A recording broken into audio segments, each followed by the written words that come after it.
be a screw, feel my own adrenaline. Yeah, I do just what I do, and I hope you let me in, yeah.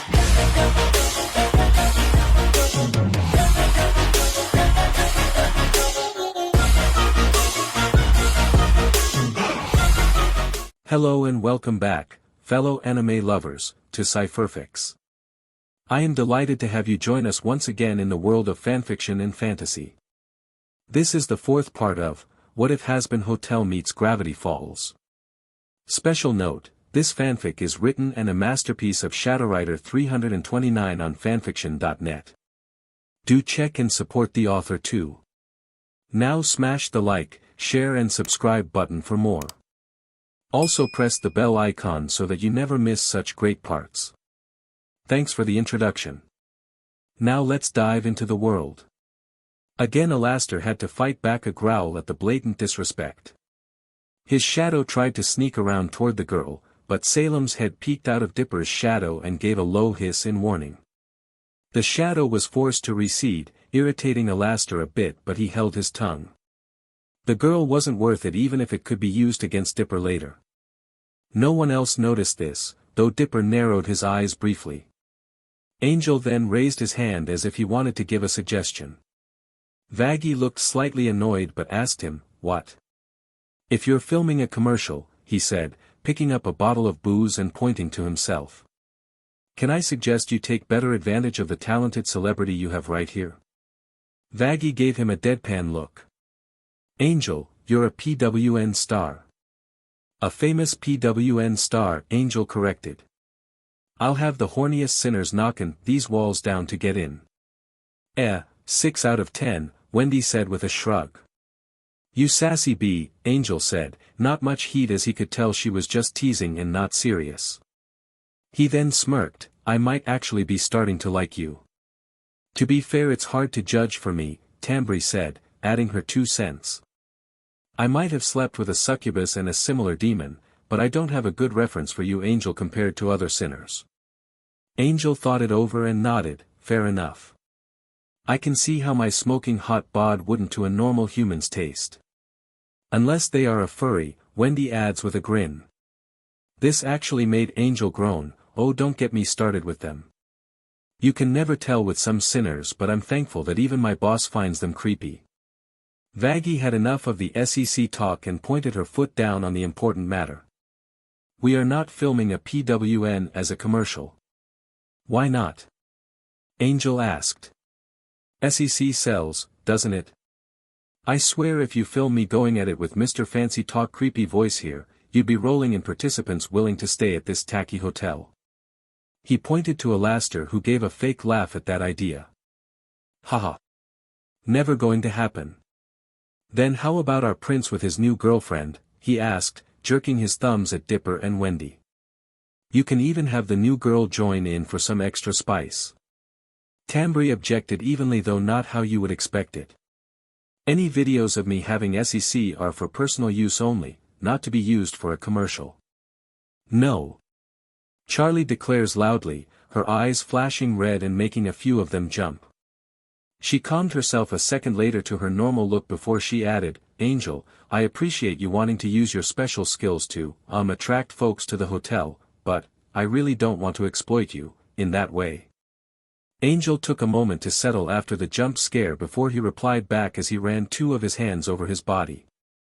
"Oh, please, baby. This body was made to be exploited." He then started to go over his best features as he moved to show off each one. "I got the arms, I got the stamina, I got the legs. I got the lung capacity. Oh, I got the legs, the GG reflex, the holes, the chest fluff everyone thinks are tips." "They do look like tips," Tambry agreed. "You must go through a lot of shampoo and soap to keep it looking so clean and fluffy." "I do, but I tend to get them in bulk for a bargain," Angel explained. "Trust me, after a day at work you want to make sure you are cleaned up. But the soaps have a nice smell afterward, which is kinda nice after a long day." Charlie laughed uncomfortably, about the SEC talk and how he was going over his best features, but felt pleased that Angel seemed to be making another friend even if they were simply talking about healthcare tips. That was a normal topic friends have, right? But before she can add to this, her phone rings, forcing her to take it out of her pocket. Seeing who it was, she got up and started to walk away. Hold that thought. I'll be right back. Charlie went around a corner and sighed deeply before answering her phone. Hello? Dad? Everyone watched her go, not sure what was going on. The twins shared a glance as they heard Charlie and wondered why their dad was calling now. Angel took this moment to address the group. Hey, I have a question. He then points to Alastor, who walked away from the TV since his fun is ruined. If freaky face over there is so powerful, then why can't he just make people stay here? Alastor chuckled, oh, trust me, I can. His face seemed to darken and become more demonic. Why do you think I'm here? Came Husk's voice from the bar, getting everyone's attention. You actually think I'd be cleaning bottles and listening to UFB and MMM all the time if he wasn't forcing me? Then Nifty popped up from behind the bar counter. I like being forced. Keep that to yourself, Nif, Husk told her, shivering at the info. Angel looked amused by Husk's words. What, you don't love being here with me, Whiskers? He asked in a flirty tone. But Husk pointed a claw at Angel. Call me Whiskers again and I'll jam that bottle down your throat. KNKY, Angel said, not at all bothered. He then cured his finger as if asking him to come closer. Come on, keep talking dirty. You walked into that one, Wendy informed him. Husk could only sigh, I did. He then raised a brow at her, you okay, kid? Yeah, don't worry about it, Wendy said quickly, getting the cat demon to hum in an unconvinced tone. Vaggie groaned, not liking how things were slowly becoming more and more chaotic. Angel, let Husk do his job. And no, we can't force sinners to stay here. They need to choose to. Angel scoffed, I'm choosing to be here, and I think it's all stupid. But then Mabel reached over and placed a hand on his shoulder. I know you're trying, Angel, but you do know that you are way ahead of all the other demons in redeeming themselves. Angel's look softened at his friend's words and sighed. Thanks, Mabs. But we're in hell. That's kind of the end of the road, ain't it? Well, maybe it doesn't have to be, Vaggie told him. Just because nobody has made it out before doesn't mean it's not possible. Dipper nodded, it's only impossible until someone proves them wrong. And humankind has always risen up to take the stand. They said that man could never fly or have live messages be heard across the world, or be able to even land on the moon. Wendy chuckled, they said, bet and won. And since sinners are human souls, that just means you have to step up. Angel actually chuckled, almost, dare to say, impressed by the speech. Not that he would admit it. Welp, until that happens, whatever means I can keep crashing here rent-free. Crack is expensive. Wendy snorts, maybe for a week, but sinner that needs that weak SHT. Angel turned to her and said jokingly, oh ho oh. The big girl thinks she got game. Yeah, you wouldn't handle the really big stuff. I mean Verosica Mayday practically chugs down Beelzebub, and that is the ultimate experience of gluttony. Wendy retorted as she was rising up to the challenge of sorts, not to mention that Belphegor makes all sorts of DRGS since her entire ring is one big pharma gig. No kidding. Wish I could see those. Angel said, impressed by the other rings. Unfortunately, that was brought to an end as Dipper commented. Sorry, wish we could see the other rings with you guys, but you are stuck in pride. Every attempt gets you smashed against an invisible wall like in some video games, and the only official way to travel is through the elevator. I heard of some smugger route some Hellborn use, but I think the barrier covers those too. Tambry raised an eye at Dipper's explanation as she kind of wanted to see other parts of hell if only for curiosity and maybe snap some pics for either Instagram or Sinstagram. She had heard things about some of the other rings of hell from Wendy, a friend that also has access to hell and online, as they got her a hell phone that allowed her to access their version of the net, called the dark web, which she didn't know was a meta joke or someone thinking they were funny. But before she could ask for more details, their talk was cut off by Charlie's excited shouts. Vaggie! Holy SHT. Vaggie jumped, startled by her girlfriend's shout, "Ah!" What? She turned to see Charlie waving her to come closer near the staircase, biting her bottom lip in excitement. "Get over here." Vaggie smiled and headed over there. Once he was sure Vaggie was out of earshot, Angel turned to Wendy. "Now that she isn't here to complain, I got one thing to ask. How was he in bed?" "No," Mabel covering her ears.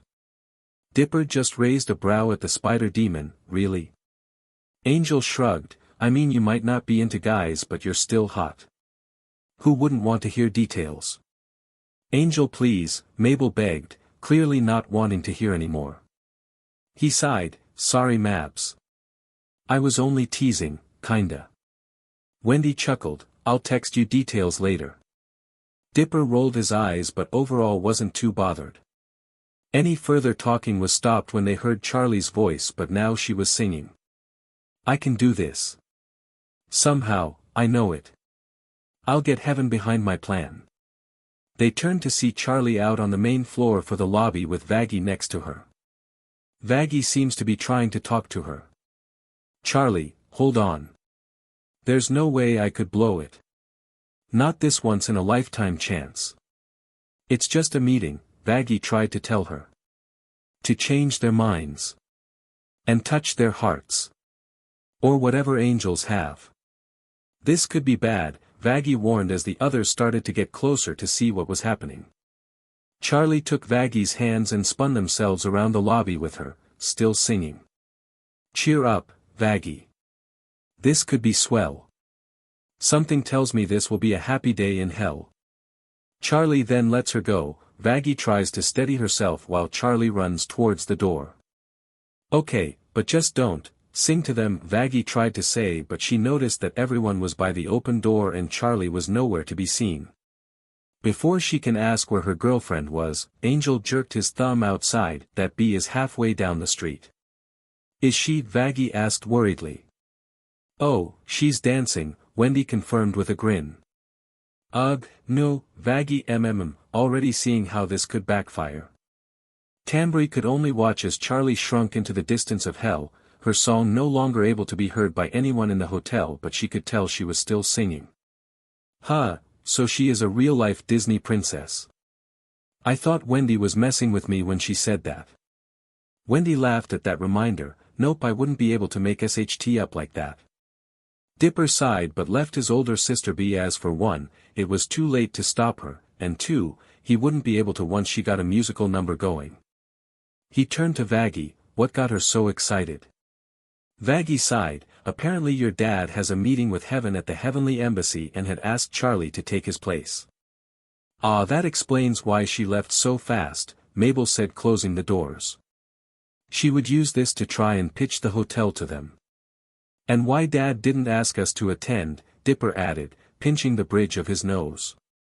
He understood his father's paranoia with heaven and his overprotectiveness of his youngest children, but that didn't mean he felt it was a bit much at times. "Still, we can use this to get things done. We can make the commercial and surprise her when she gets back." "Do you know how long this meeting is even supposed to be?" Tambry asked. "If the meeting takes a while, we can have time to get a decent one done." "Officially no," Dipper answered. "But if they are like any other meeting I either had to deal with or witness, it won't be short unless the boss or person that is hosting the meeting wants it to be short. And that is only if the agenda has a low number of points of business to get to. And that doesn't even count if anyone is stalling or attempting to take control of the meeting for their own gain. Add that Charlie also wishes to pitch the hotel to heaven and won't be pushy or rude unless she is pushed first, means she will wait till near the end." Seeing the looks from the others, he adds, "I had to deal with plenty of meetings for the labs and more. Mabel might not have as many as I do, but she still experienced some of this." "True," Mabel agreed. "Running Mabel Land is a passion project and I mostly make sure things are as I like it and make new ideas and attractions. But I mostly hire competent people to run the day-to-day stuff. So I get meetings for major things, checking in or if something major happened. Point being," Dipper added, "getting things back on track. We should be fine and won't see Charlie until at least late afternoon or early evening.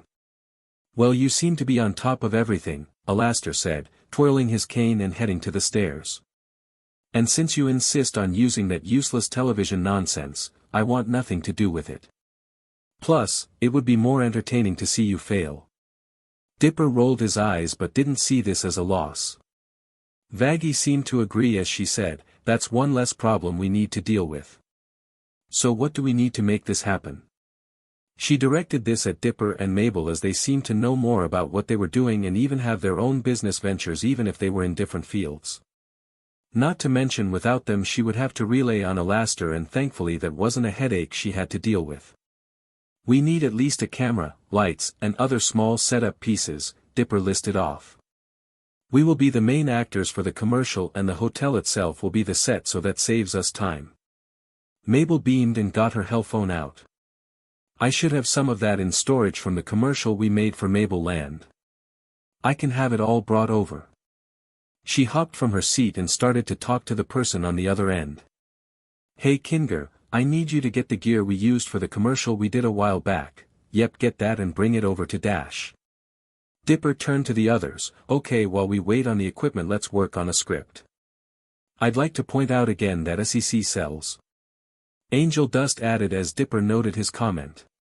That can be true, but in this case, we are trying to show redemption is possible until proven otherwise. So, not in this case. Mabel's better at writing scripts than me. Oh, can you work the camera's timbre? Dipper asked the goth girl, and she was surprised to be asked if she could do so. Yeah, I can work cameras no problem, but why?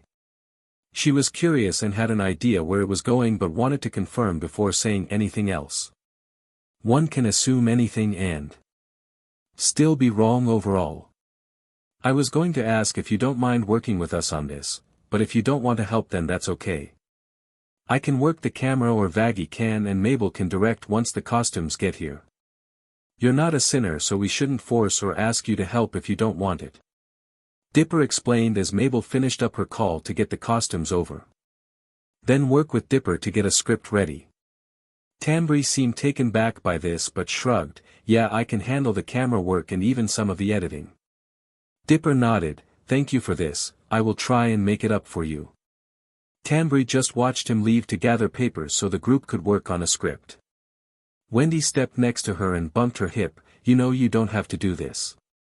It's fine, Tambry told her with another shrug. I don't mind. Plus I'm curious about all of this. And the fact they seem nice enough, and the twins are your friends, so they can't be bad.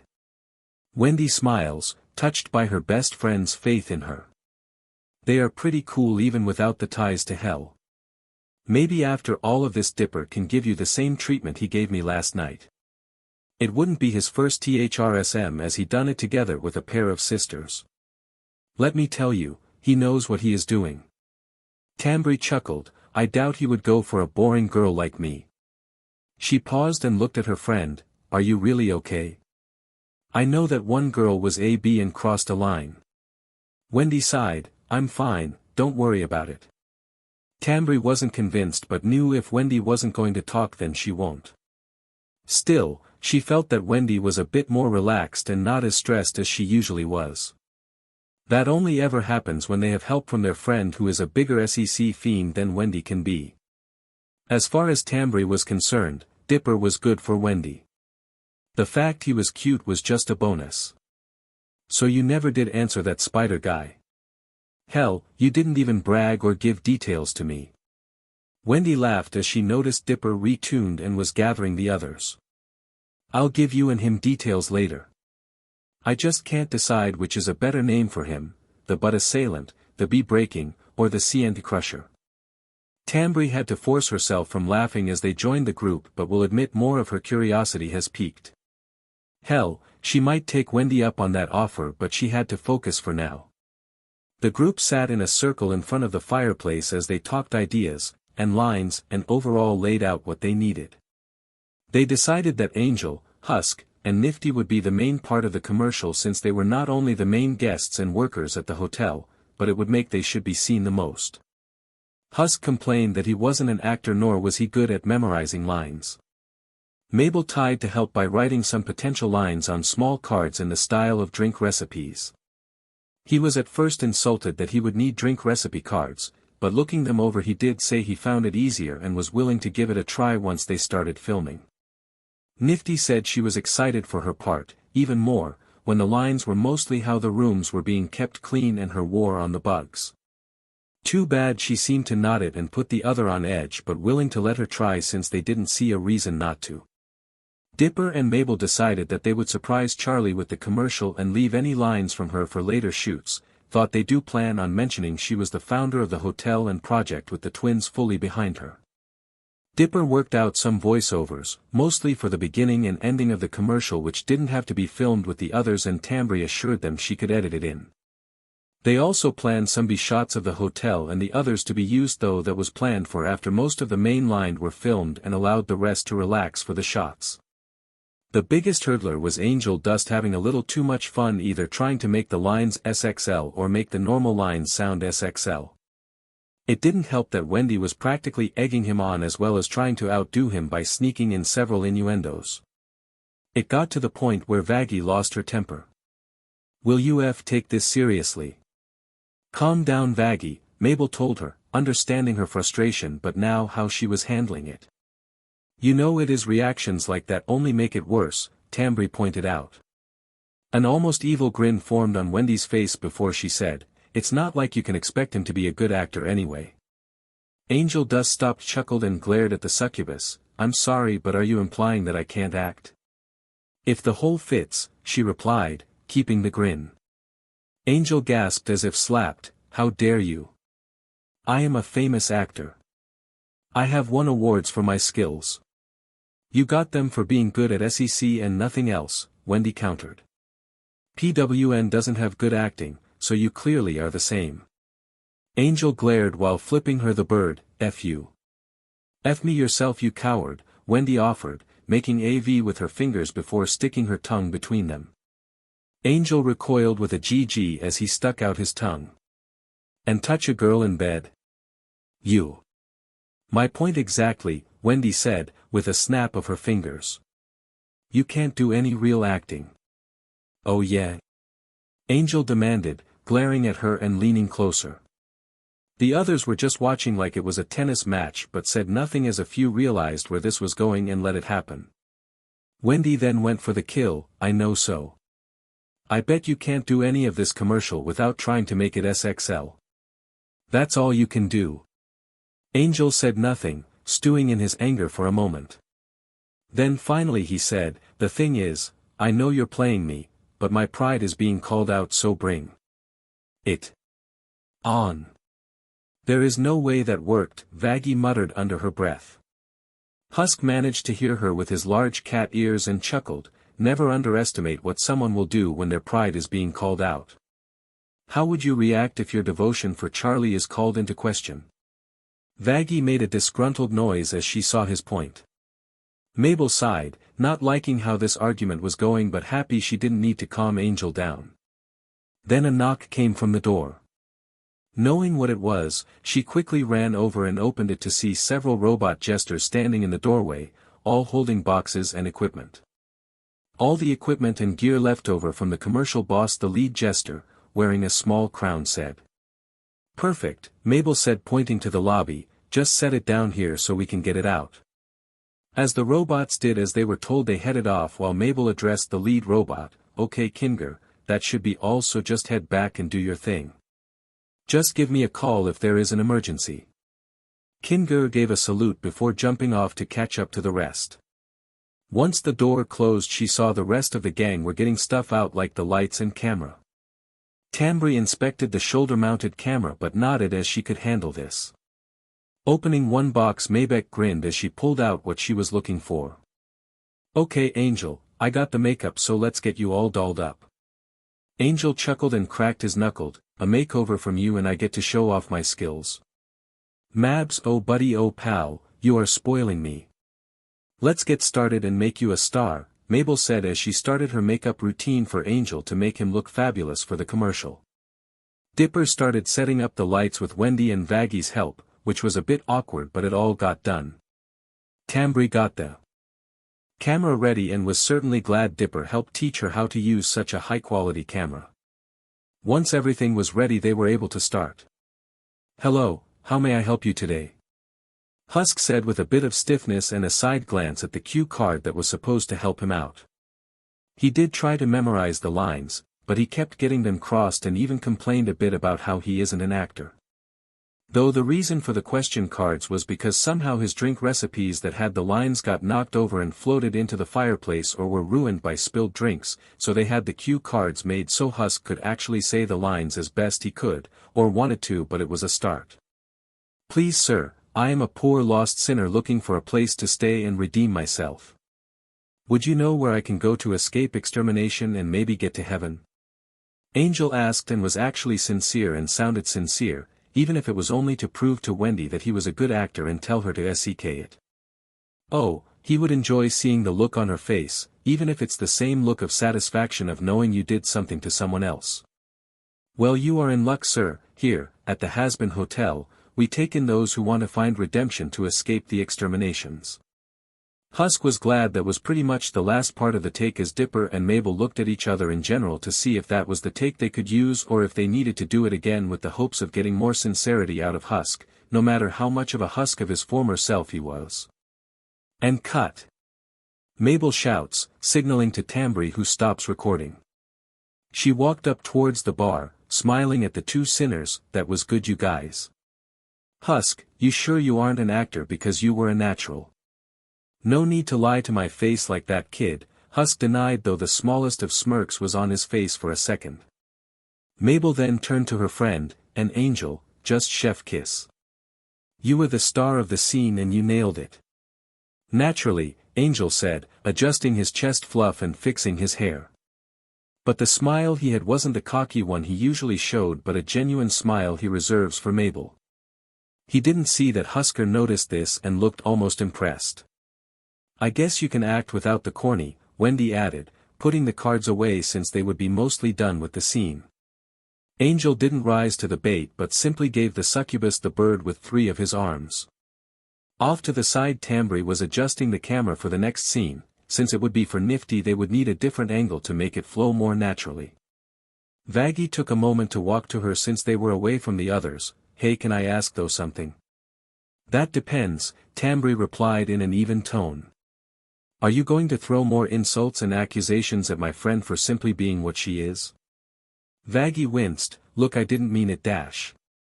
"Yes you did," Tambri countered, giving her a pointed look. "But I'll pretend you didn't and you want to know if they are an actual thing or just being SEC friends." She sighed. "You may not believe me since I am also a sec friend for Wendy but I was her best friend growing up before that. She has dated before, a lot of times, and rarely do they get that far. She doesn't just bring people straight to her bed. Most of the time it is either myself or another friend of ours because Wendy tries to keep her instincts under control. I don't know how it is but she always seems to be under a lot of stress. Yes, she did sleep with Dipper but if they are dating then they are actually dating." Vaggie sighed. "Sorry, it's just, Dipper always has the crazy fan girls and I didn't want this to just be another one." "Maybe you should judge a person by who they are and not just what species they are," Tambri offered as she went to the group for the next scene. Vaggie turned her gaze to Wendy who was joking with Angel as they two were actually laughing about something she didn't hear. Her first thought was that it was something perverted but stopped as she recalled Tambri's words. "Damn it," she muttered to herself. Nifty was giggling like a madwoman as she attempted to stab a bug with a large needle as it scuttled away. He. Stab. Stab. Stab. She muttered as she went, only stopping when she noticed the others standing in front of her. "Ready for your scene, Nifty?" Mabel asked her. Nifty nodded rapidly, practically vibrating with excitement. "Okay, your line is, 'We have the cleanest rooms, got it?'" Mabel asked her. "Got it," Nifty said. "I'm ready." Mabel stepped back while Tambri turned the camera on. Action. But instead of her lines, Nifty seemed to freeze, her pupils shrinking and standing there staring ahead. It was like a hypnotic state or a bad PTSD flashback. Everyone stared dumbfounded, even Vaggie and Angel. Husk noticed and shook his head, looking away as if it wasn't his place to say anything. Cut. Mabel said, after sharing a look with Dipper. As if a SWCH was flipped, Nifty was back to her normal self. How was that? She asked excitedly. Mabel started, not sure what to actually say. Not bad, Dipper lied to ease the tension.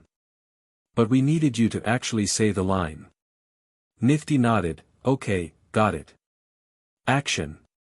Mabel cried as Tambri started the camera again. But once again Nifty went into the same trance as before. Everyone stared, feeling more and more uncomfortable. Who hurt you, sweet child? Wendy couldn't help but mutter. Yeah, Angel agreed with a wince. Normally if he wasn't taking this seriously he would give a jab at the person in charge of the project about the work they are doing. But since he was taking it seriously, seeing the usually cheerful gremlin like this was not sitting well with him. That just ain't right. Cut, Mabel finally said to hopefully help the small sinner. Like before Nifty cut out of her trance and beamed, how was that? Great, Mabel lied, knowing they needed a new plan. So now what? Angel asked them, low enough so as not to be heard by Nifty who was talking rapidly to Mabel about the lines she did. Do we just skip her? She's part of the hotel, Vaggie refused, knowing Charlie wouldn't be happy to exclude any member. And one that would be seen working hard to clean the place. It wouldn't be right to leave her out. Tambri then had an idea, is she acting that way on instinct because a camera is watching her or because she knows it is recording her? The others understood and came together to make a new plan. After a minute Tambri slowly eased her way into position, Wendy next to her to make it seem like noticeable but had the camera ready and recording. Once she was in position Angel walked over and laced on the couch next to Nifty and the spider demon spoke to her, trying to sound as natural as possible. So you really cleaned this place up, huh? Oh yes, Nifty answered at once, turning to Angeldust and acting like herself. As the camera records her, the small sinner goes on. So many rooms but I work hard to make them squeaky clean. Oh really? Angel asked, seeing as the others were signaling him to go on. What are some of the stuff you do? Oh, I start with dusting everything, Nifty listed off, not seeing the others were beaming at her. Then I wipe down the wall and countertops. I also vacuum the floors, and press all the sheets so we have fresh beds for everyone. Sounds great, Angel admitted, not realizing that was why his bed felt nicer for the past week. Oh yeah, there aren't many people here but we got to keep it nice and tidy. Nifty then noticed a bug and grinned, and of course kill all the bugs. Excuse me. And without anyone prompting her, she took off after the bugs, stabbing away. Once she was out of sight, Angel turned to Tambri, we good? I got enough, the only pure human among the group told them. A bit of editing for the beginning so we don't have her rambling before you sit down but that isn't hard to do. Oh thank Dad, Mabel muttered, feeling more relieved than anything else. So what's next? A few B-shots of the hotel, a few more lines, and my voiceover, Dipper listed off. I'll handle that and you guys can get the rest done. Not a problem bro. Mabel said before pulling at Angel. Come on Angel, we got to make you a star. I'm already a star, Angel couldn't help but point out. But the grin on his face showed he was teasing as he followed him. Say maybe we can have one scene of me walking into my room and making it feel like home. I can even hold fat nuggets to give it the feel. Mabel gasped, to your room. I got the sweater for him all finished and he will make the commercial even better. So they managed to get the extra scene of Angeldust walking into his room like it was home with fat nuggets to cuddle him and then they took the footage to Dipper, as he was finishing up his voiceover lines. Hey Broseph, we managed to get the shots and a bit extra with Angel in his room. Mabel was excited that they were finishing up and had the time to make the final edits to the commercial and get it aired so Charlie could see the fruits of their combined LBR. Great, I just finished up with the voiceover lines so we can start the editing immediately. Dipper's news was good to the group as Tambri set up the camera to get the footage ready and everything edited. A few hours later we can find Dipper sitting in front of the fireplace with Tambri and Wendy as they were finishing the final edits for the commercial. Part of the equipment that came also came with the machines for editing, thankfully digitally. Dipper also brought his laptop from the lab so they had even more tools. Dipper and Tambri mostly worked on the editing while Wendy sat next to them on the couch, mostly for support since she wasn't needed tech-wise. After much work, they felt their work was finally done. Dipper nodded as the final voiceover lines for the commercial. So come and join the Hazbin Hotel and start the path of redemption to free yourself from extermination. After all, what do you have to lose? And finally done, Dipper said with a sigh of relief. Honestly, I expected worse, Tambri admitted. Since we only had a few hours to do the whole thing. Dipper nodded, that's fair. Mabel said she has a SLT open that she can use for this commercial instead of Mabelland so we don't have to pull any strings to get a SLT. Bitching, Wendy said, sitting up now that she can actually be part of the conversation. I'm sure your sister will be surprised to see it when she gets back.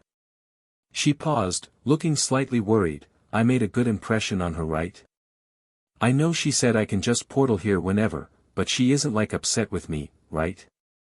Dipper offered her a smile. You were fine.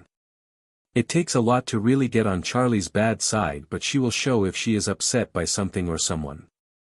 While the entrance wasn't how you planned, she blushed in embarrassment while he chuckled. It wasn't bad at all. Much better than how my sister found out about being friends with Clara and Odette. And how did she find out about your bang buddies? Wendy asked, did she walk in while you were F them? She and Tambri chuckled at the joke, but Dipper's silence was more than telling. Wait, seriously? Wendy asked him. Dipper nodded, it wasn't my fault she didn't notice the sock. Well, I don't know much about hell politics outside of the connection to the social media, Tambri started, after another small laugh, but compared to that I think you're good, Wendy. Just a normal meeting between siblings and a girlfriend. She paused and looked at them. Actually, I never asked, but are you two actually dating now or just SEC friends? I don't want to assume.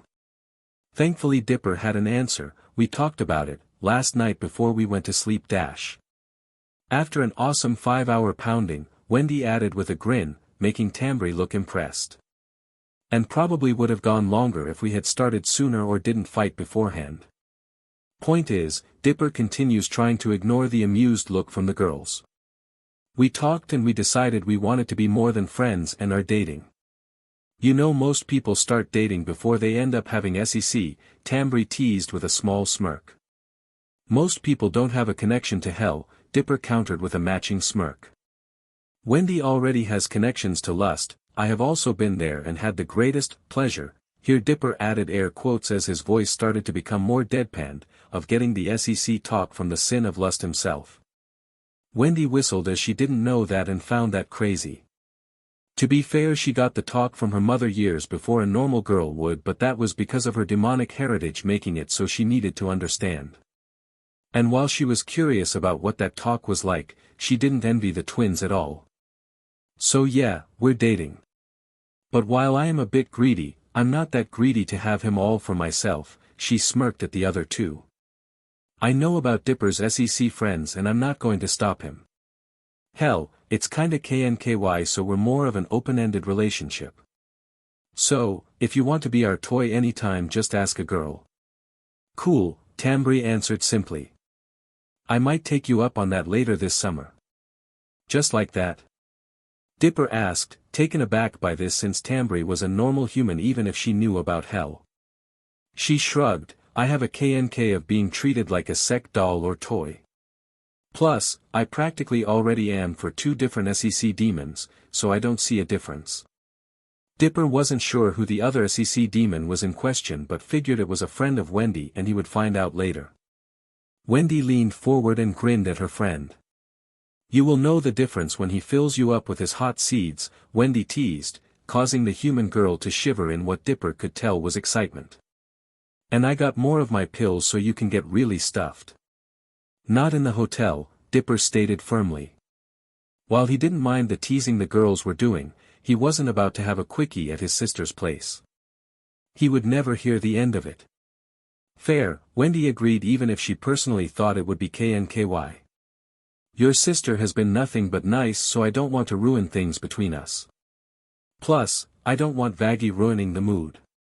Though Wendy was mentally imagining herself tying Vaggie up bench style complete with a GG and forcing her to watch the succubus getting F by her new boyfriend. At least leave her corny as a gift for Charlie, as she was sure the girl wouldn't mind, so long as she didn't hear the details of what had happened. Scene change. Charlie's return to the hotel hours later was a silent and hollowing affair, at least for her. After spending too long at a meeting where nothing happened besides Adam talking about himself before she can even try and offer her idea of the hotel. Not only did Adam object to the idea at once, but he did it in a rock ballad of all things. A song that slapped way harder than it deserved to be. But worst of all was the news delivered to her at the end of the song. She wasn't sure how she was going to explain this to everyone. Taking a moment to take a deep breath at the door before she entered it. To her surprise, she found everyone was in the lounge, waiting around the TV. Seeing her, Vaggie quickly got up and pulled her into a hug. Oh perfect, you made it right in time. After releasing the hug, Charlie found herself dragged by her wrist to one of the spots on the couch. It should be starting soon. In time for what? Charlie asked, looking from her girlfriend to her siblings who were all smiling at her. What's starting? The commercial we made for the hotel, Dipper explained. Charlie silently gasped before looking towards everyone. You guys made a new commercial? We did indeed, Wendy told her. Angel flicked his hair and looked pleased with himself while holding fat nuggets to his chest. One of my better performances, if I do say so myself. And without him being corny, Husk agreed with an almost proud smirk on his face. It was a pain to deal with the process and the art he was forced to do, but he will admit the kids did good getting things done. I even pulled a Time SLT to replace one of my Mabel Land commercials. Mabel beamed while holding Waddles. I still find the whole ordeal pointless using television, Alastor pointed out, but leaned back and actually looked towards the TV. But a chance to see all your hard work fall apart can be entertaining. Prepare to eat your words, SHT head, Vaggie gloats as the screen changes. Here we go. The screen showed an overhead shot of hell as Dipper's voice could be heard. Another extermination has come and gone. Congratulations, you managed to survive. But will you be lucky next year? But you might not have to worry here at. The screen suddenly became static, cutting off their hard work. Dipper glared at Alastor but saw the radio demon look just as surprised as they were. The screen then became the broadcast for 666 news. We interrupt this broadcast for a special report. Everyone shouted and complained, Charlie's eyes going red and horns growing in her frustration of not seeing her siblings and friends' hard work. The female anchor, Katie Killjoy, whom Charlie was fighting with when the twins first went to Gravity Falls, then spoke with the news. We have just received word from the Heaven Embassy that Extermination Day has been moved 6 months ahead schedule. Do you know what that means, Tom? I don't know, what does it mean? Tom Trench, a demon that was co-anchor/host and seemed to have a gas mask as part of his form, or he just wore one, it wasn't known. It means we are all royally F. Katie replied with an eye twitch before the camera then showed the Heaven Embassy and the timer for the extermination to change to show there were 176 days left until the next extermination. Everyone was shocked at the news. Wait, why? Was all Angeldust could ask, since no one knew the reason why. Dipper and Mabel turned to Charlie, who looked down towards the floor. The others noticed and turned to look at Charlie as well. Questions bounced in their heads, wondering what went down and if this was somehow Charlie's fault. Finally, before anyone else could voice their concerns, Dipper asked, Charlie, what happened at that meeting? Charlie took a deep breath to calm her nerves before she started off explaining. They were stunned to hear the meeting was with Adam, the first man and one of the exorcists. Wait, Adam? The guy your dad cucked? Wendy clarified, getting a laugh from Angel while Vaggie was fighting to keep a smirk off her face. "You, Charlie MMM," with a grimace which the twins matched. "Please don't make SEC jokes about my parents." She then went off that he wasn't even there but a hologram, which Maid thought was very rude since they called a meeting, and how most of it was just Adam talking about himself.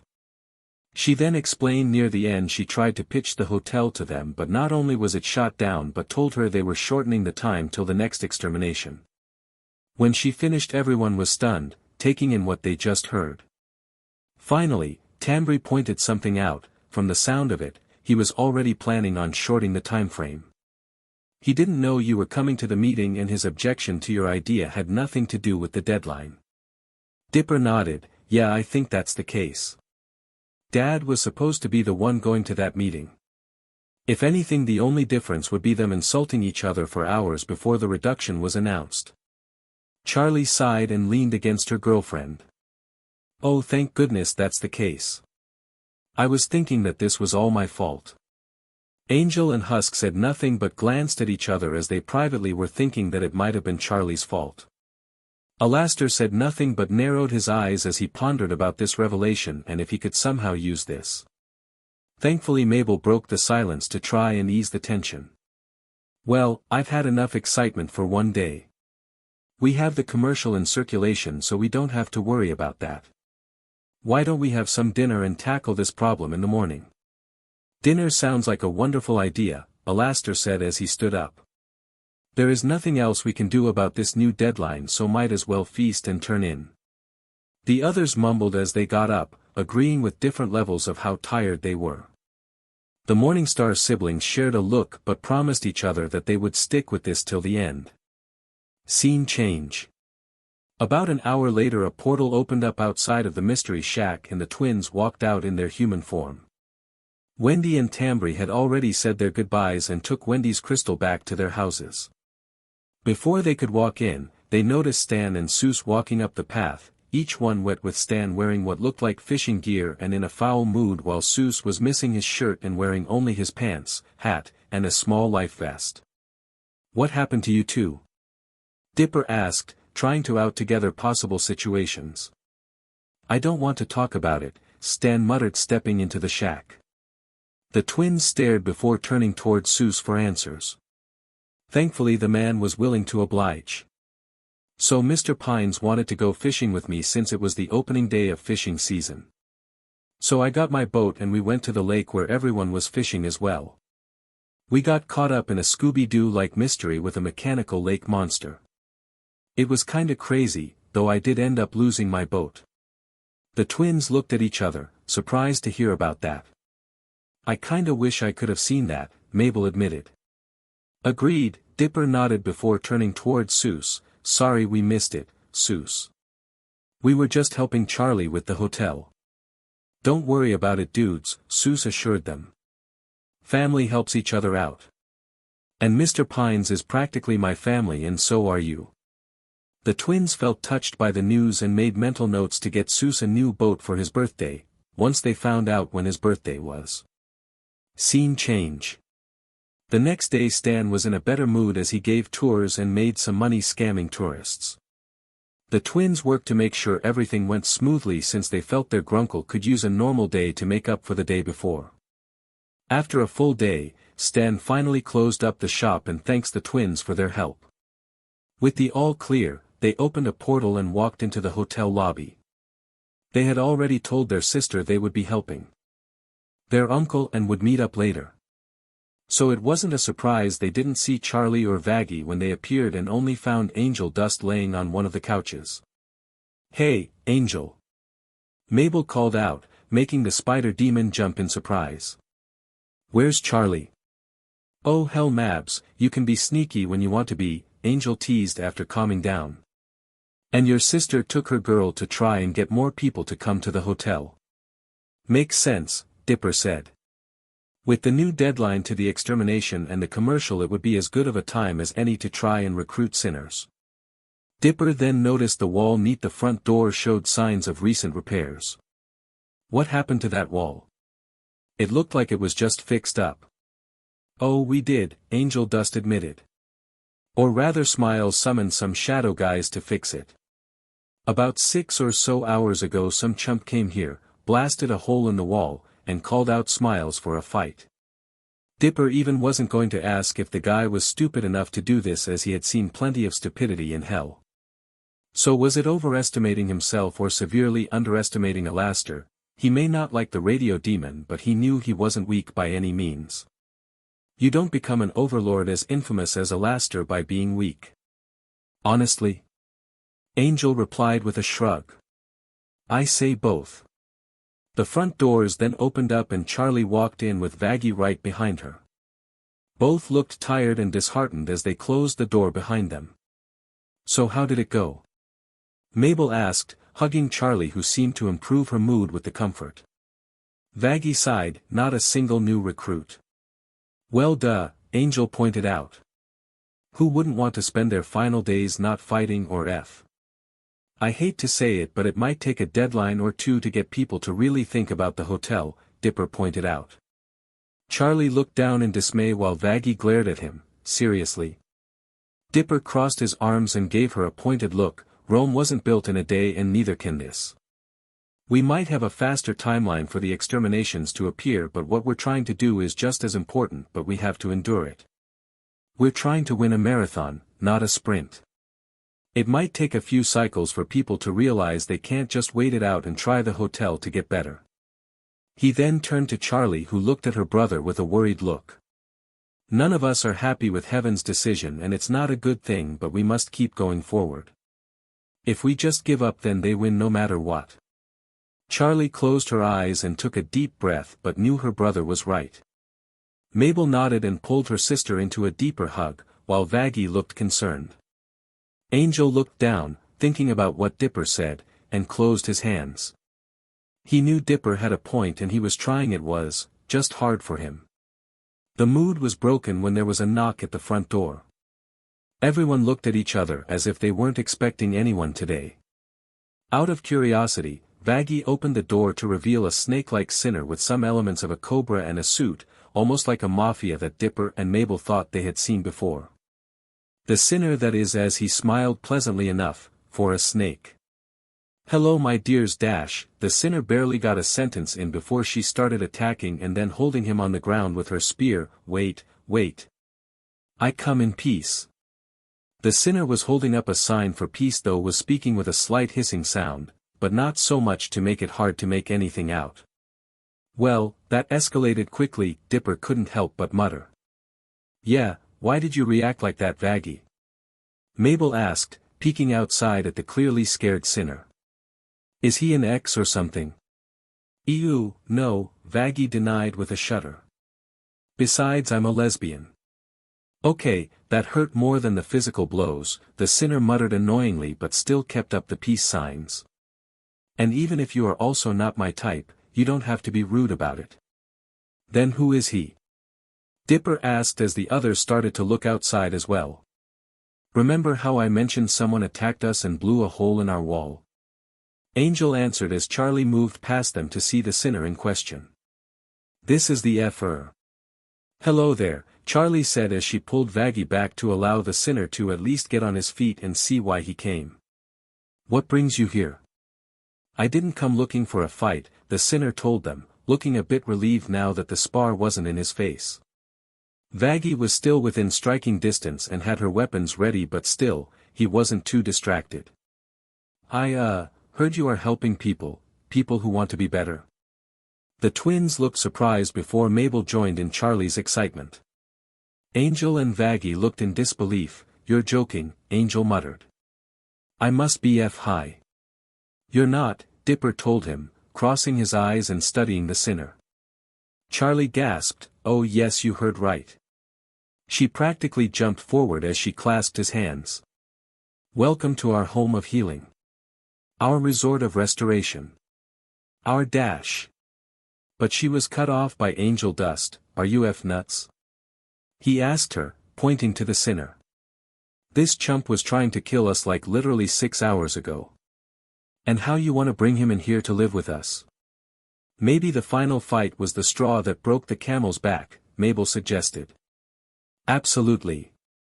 Charlie answered cheerfully. This place is all about second chances. And who deserves one more than this slippery, special little man? Angel looked skeptical at the sinner before Dipper pointed something out. There is no reason to not let him try. We are looking for sinners willing to work to redeem themselves like you. If we just reject him on his actions beforehand, then what is the point of all of this? Angel saw his point and was conflicted. Still, he turned to Vaggie. Aren't you supposed to protect this place? Are you going to let this go? Vaggie looked conflicted as well. Well. But she mistakenly looked towards her girlfriend, who was now giving her the big puppy dog eyes. Vaggie's resolve crumbled at once and she sighed. Fine, I guess he can stay. It's not like he's a treat without his war machine. The sinner seems to perk up at the news until Vaggie bursts his bubble. Or even a threat with the war machine.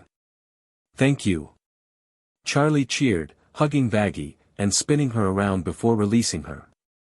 Welcome to the Hazbin Hotel, mister. Oh my god, I am so sorry.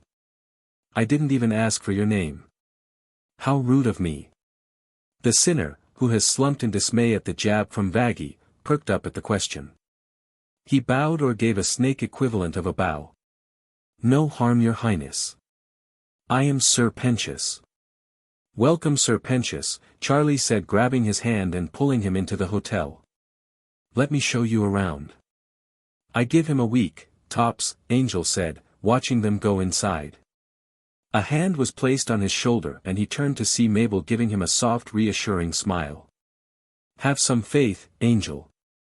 I'm sure a lot of people would have said the same about you. Yet you are still here proving them wrong. Angel returned the smile. Thanks, Mabs.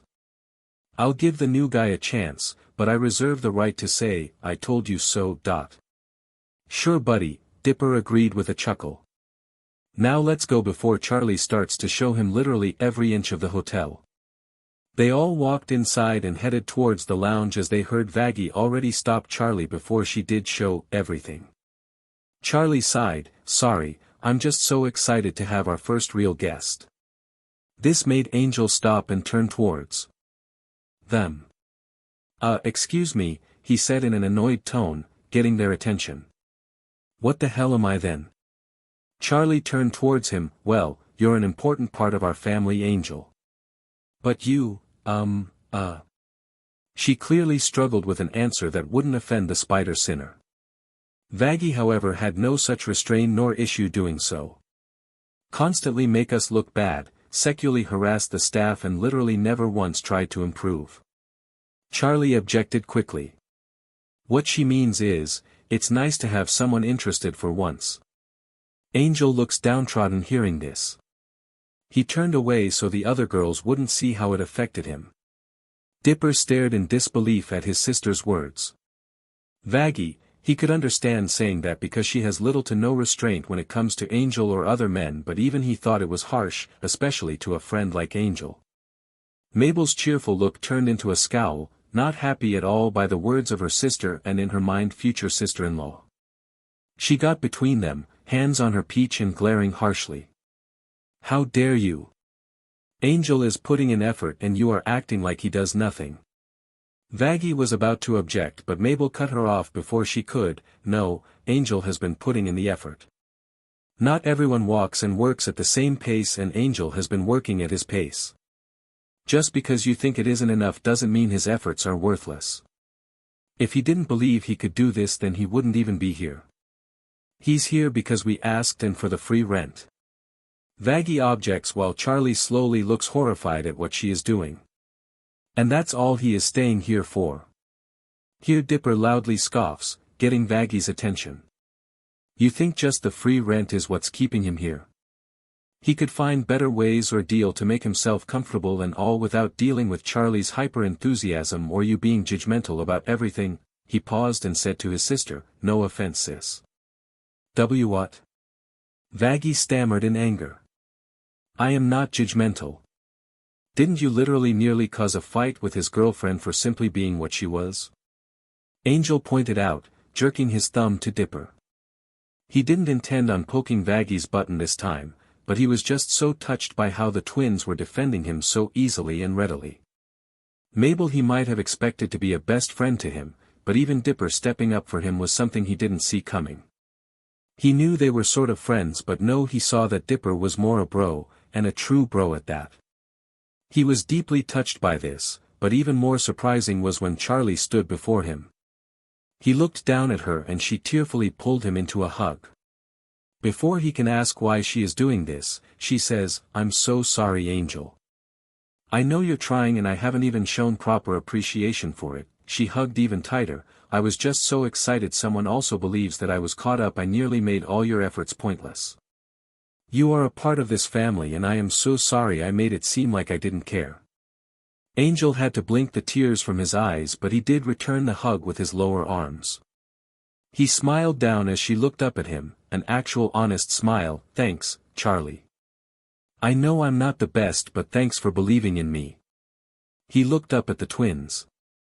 "All three of you." The twins returned the smiles, glad that their friend wasn't being left behind in all of this. Vaggie looked down and away, feeling bad though not sure if she should or if she could even be able to apologize. Even Sir Pentious rubbed the back of his neck under his hood/hair/frill, feeling a tiny bit conflicted, but he pushed that feeling down. "Well, how about we continue the tour?" Charlie suggested before continuing on with the tour, hoping that everything gets a little more normal later on with the group, maybe talking with Vaggie about some things. "Over here we have our maid Nifty. She keeps the place clean for us. The bad boy is back," Nifty said with a gasp as she then went up and looked Pentious in the eyes with a very creepy whisper, "Never leave me again. We're about 80% sure she's harmless." Charlie hoped, and when Pentious looked towards the others, Dipper just shrugged along with the rest as they weren't sure they wanted to mess with Nifty in any way. "And over here we have Dash." Charlie almost bumped into Alastor, who was standing at the foot of the steps with his ever-present smile before managing to finish her altered sentence. "Oh, Alastor, our gracious facility manager. You've met your newest guest, Sir Pentious." She gulped as Alastor looked Sir Pentious in the eyes. "Oh, you're the one who ruined my coat. I definitely remember you now," Alastor said with a slight shift in his voice to indicate he was not happy about having his coat ruined, even if the amount lost was relatively unnoticeable due to how little fabric was lost. The tone shifting to a more sinister one didn't go unnoticed as Charlie looked nervous as she didn't want them to have another fight. Sir Pentious looked nervous as he already faced the radio demon in a less than happy mood hours ago. Angel, even with the change of tone having him on edge, couldn't help but lean over toward Sir Pentious. "Good news, Slick, you got exactly what you wanted." "The bad news, you got exactly what you wanted." "Yes, the irony is not lost on me," Sir Pentious replied, gulping loudly. Charlie finally took a moment to try and not only break the tension that Alastor was unknowingly hopefully in her mind building but start on what Sir Pentious came here to do. "Well, I guess this is a great time for your first lesson." She cleared her throat and stepped aside so a clear line was between Alastor and Sir Pentious. "How to apologize. The first step to becoming a better person is to admit when you are wrong." She then stepped behind Sir Pentious and gave him a soft push towards Alastor. "Why don't you give it a try?" Angel winced but mentally wished the snake sinner luck.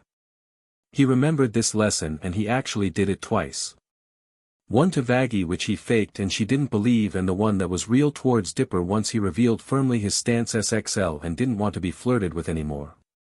But still, even those felt much easier than what the snake had to do with Alastor as the target. He almost felt bad for the sinner, almost. "Yes, Sir Pentious started, feeling more exposed than he ever had before.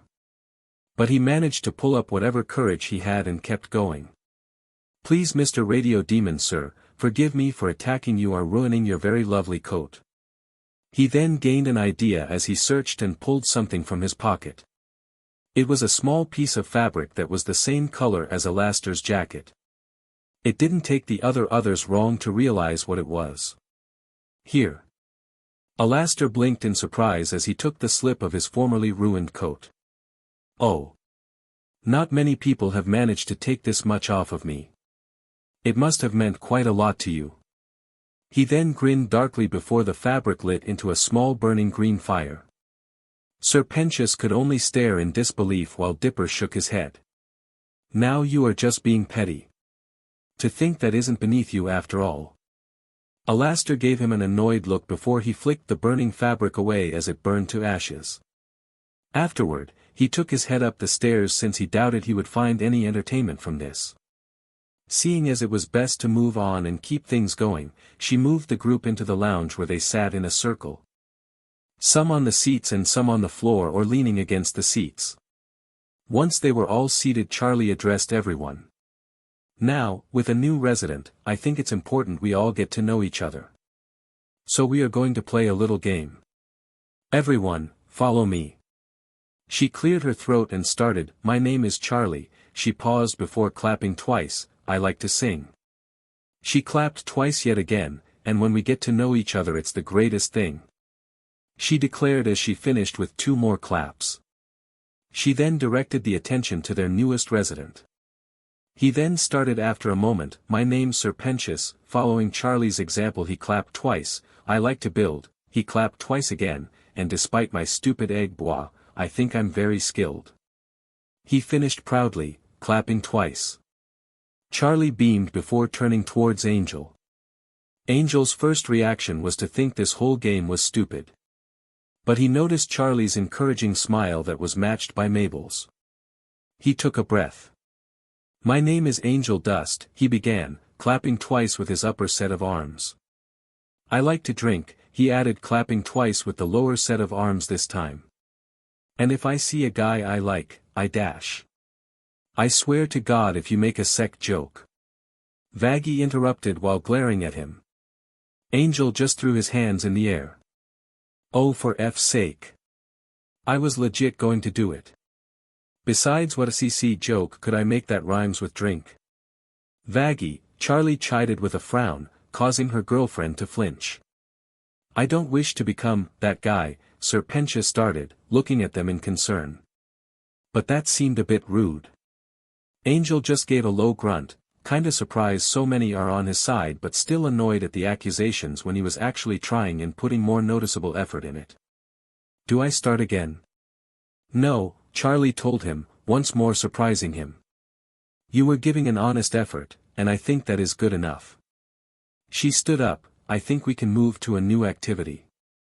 I got an idea. Angel shrugged and looked at Mabel, it can't be that bad, right? He would regret those words less than 10 minutes later. He stood in the lounge once more, now wearing a trench coat and hat, while Sir Pentious stood across from him, wearing a sailor outfit that would work for a child. He looked at the script he was given, having not memorized it, while Sir Pentious stood pretending to lick an oversized lollipop as he seemed to finish with his lines.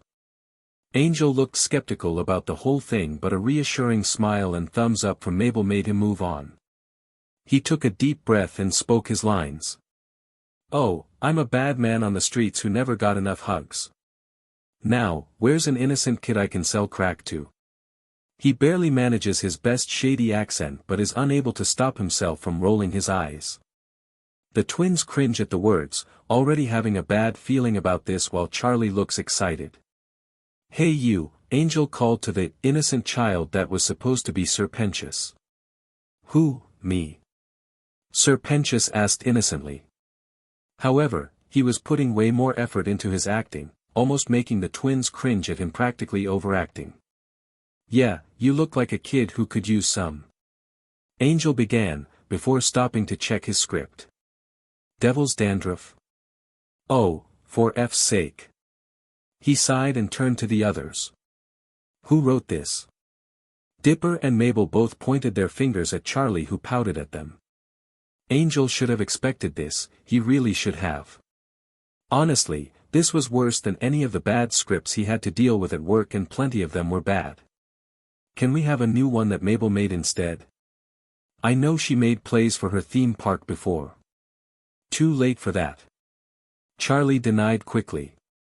Keep going. You sure, sis? Mabel asked, feeling her inner artist break at the horrible acting. She didn't blame Angel or Sir Pentious, as they didn't have a say in the script. but she felt like this was something she would have made when she was 10. Not me. Sir Pentious started once again, overemphasizing the innocence he was trying to be. I have to go home and study. Angel kept to his role as he promised to give it his best effort, but he really wished he didn't.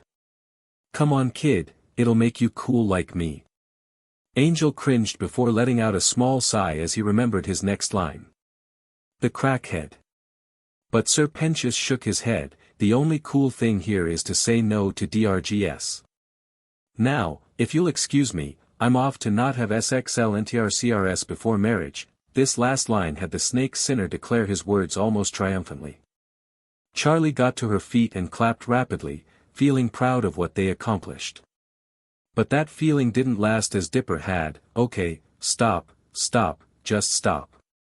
He stood up and first addressed the two sinners. Boys, I'm not blaming you for a shitty script. You did your best with what you had. Hey, Charlie MMM in dismay, but this only had him address her next. Sis, I love you, but what the hell was that? He asked her in dismay. She opened her mouth but he went on. I mean you don't even believe in that last bit so it makes it seem condescending. You had SEC with your girlfriend and you two aren't married. I've had SEC with friends and also my girlfriend. Angel is a PWN star so I don't even need to come to his defense. The only two people here that I know haven't had SEC is Mabel who hasn't even managed to keep a steady boyfriend and someone I just met today so I don't have any knowledge. I would say F you, Mabel added in an annoyed tone. But your girlfriend and bang buddies already do that enough. Sir Pentious blinked hearing this. Oh, you got a girlfriend? Well then, congratulations young man. Dipper nodded in thanks while still giving Charlie his pointed look. Charlie decided to do the most mature thing in this situation, to ignore it. She turned to Sir Pentious. Anyways, good work Sir Pentious. At this rate, you'll be redeemed in no time. Ahem. Charlie turned to her sister who had pointy cleared her throat before tilting her head towards Angeldust. Charlie realized what she meant and smiled at Angel. And I won't forget about you, Angel. You did a great job, too. I know you had the role of the bad guy, but it's really great that you gave it your all when contributing. I really appreciate the effort you've shown today. She then sighed, and I'm sorry I didn't notice your efforts enough. But I won't make that mistake again. Angel smiled back, happy that this wasn't turning as bad as he thought. Shitty acting session aside, he felt appreciated for doing this. Thanks, Charlie. I know I'm not the best at showing my effort, but if you are patient with me, I'll try and show more effort. He then paused. Just as long as the next time we have to do an acting bit, please have Mabel or Dipper make the script. I swear that first one can be considered a cruel and inhuman punishment even by hell's standards. Charlie pouts again, crossing her arms and clearly not happy. No one seemed to like her work. The others just laughed playfully, Mabel hugging Charlie to try and make her feel better. Even Sir Pentious had lifted spirits from the whole ordeal.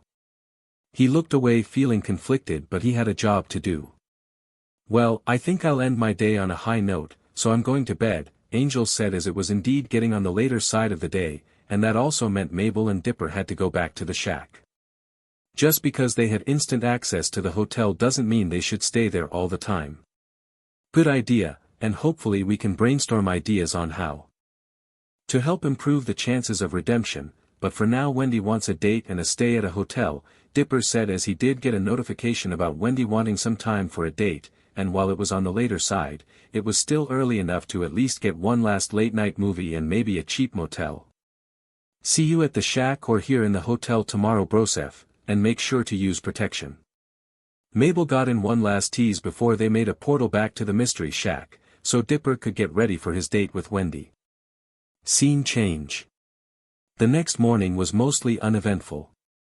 Dipper returned to the shack after his date night with Wendy and even brought donuts for everyone.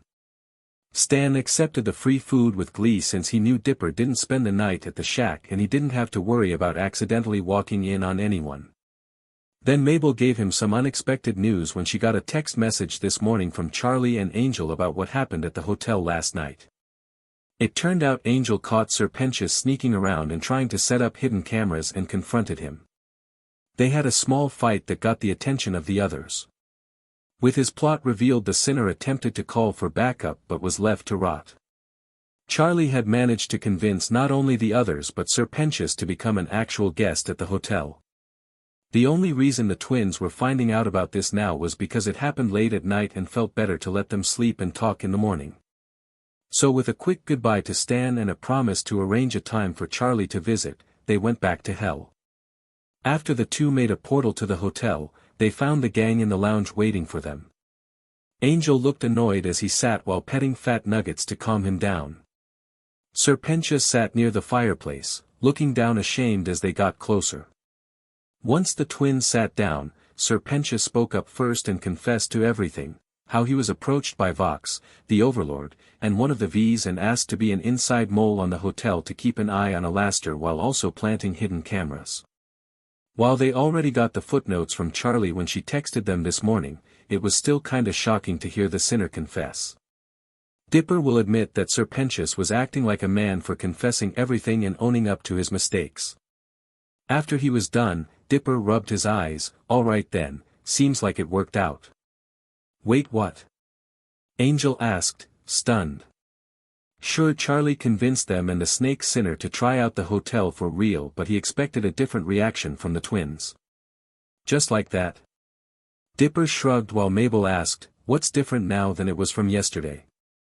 She's right, Dipper agreed. Sir Pentious attacked the hotel yesterday and was allowed to come and be a guest here.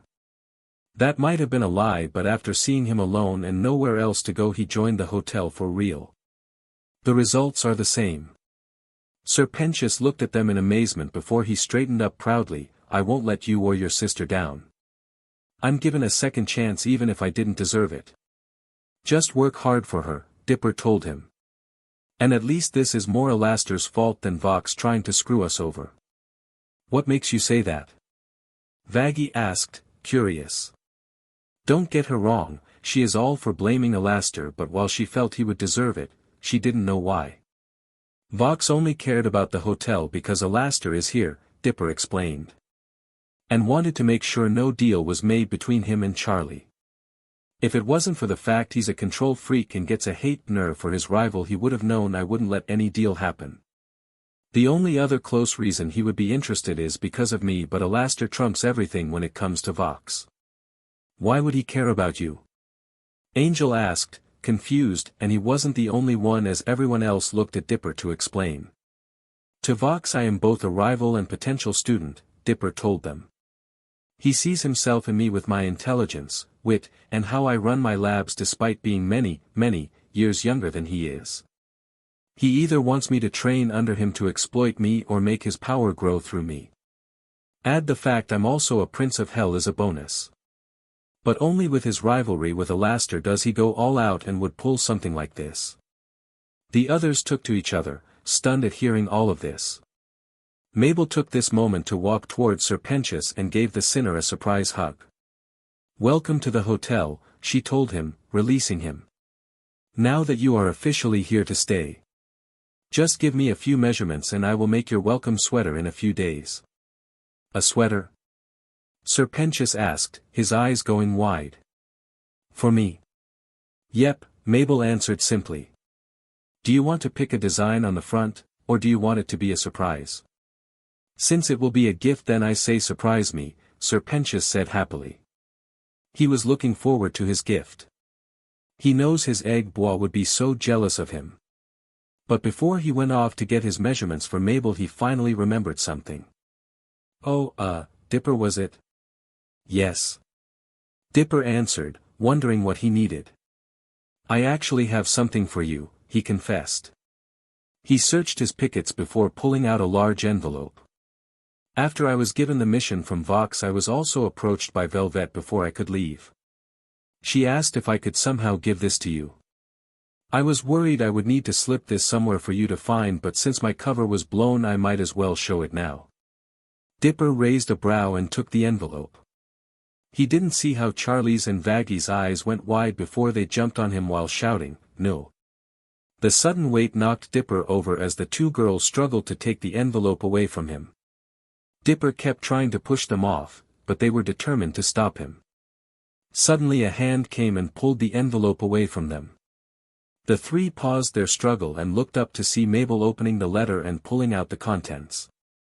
There was a pause before she beamed and showed them something. "Told you she was your biggest fan." It was a large photo of Velvet, completely naked with her legs pulled up and her ankles crossed behind her head. With her legs locked and open she was using her hands to pull open her holes, all but inviting the viewer to take them. No one said a word until Angel burst out laughing, holding himself up with the couch. Sir Pentious blinked as he muttered, "Oh my," blushing Reed and averting his gaze. Dipper stared in shock and embarrassment seeing her like that, his face slowly going red. Charlie and Vaggie groaned, not happy with the newest attempt the social media overlord was using on her crush. They hoped to avoid letting the younger Prince of Hell know, but now it was too late. Mabel could only beam as she laughed at their reaction. Yes, she was surprised at the lengths the sinner was going to get her brother's attention, but that doesn't mean she can't find it funny. Plus there was no way Dipper can deny it now, right? Hell's Mystery Files, the Morningstar wax statues. Entering group chat, say 7 in Deadly Bios. Daddy Duck, hey guys. Guess what Mabel made? Shows picture of wax figures. Party till you drop, DMN. Girl made you look good. Pay me to change my name, I want one. Daddy Duck, how much are you willing to pay for my daughter to make you one? Pay me to change my name, pay. For whom the bell tolls, paying is when you trade a form of currency to receive a good or service. Pay me to change my name, I know what paying means. Fight me, sure you do. Pay me to change my name, but why should I have to pay? Daddy Duck, well you want one right? Pay me to change my name, yes. King of the Deep, I will admit I want one as well. Daddy Duck, then you will have to pay my daughter for the commission. Pay me to change my name, Ogijurgensftifk. Drop it down low, Mammon's tantrum aside, is the commission open? I would love to have a statue of me or my baby in my club. Pay me to change my name, any statue of Fizz I deserve a cut. Drop it down low, I don't mean Fizz, he's my business partner. Edited. Drop it down low, I mean my baby girl edited. King of the Deep, dude, you do know we can see those messages when they appear and not just after you edited them. Drop it down low, how much for one? Daddy Duck, I'll ask Mabel. First come first serve, so who wants one? Drop it down low, I want to order two. King of the Deep, I want one. Party till you drop, yes please. I'll go like Oz and get two so my boy can show off for once. For whom the bell tolls, I see no harm in asking for one. Fight me, sure. Pay me to change my name, can I get a family discount? So alright folks, that's all for today. Stay tuned for more crossovers. Do subscribe, like and share for more such videos. Also check out the story and author Shadowrider 329 on fanfiction.net. Press the bell icon to be notified first on release. See you in the next video, till then goodbye.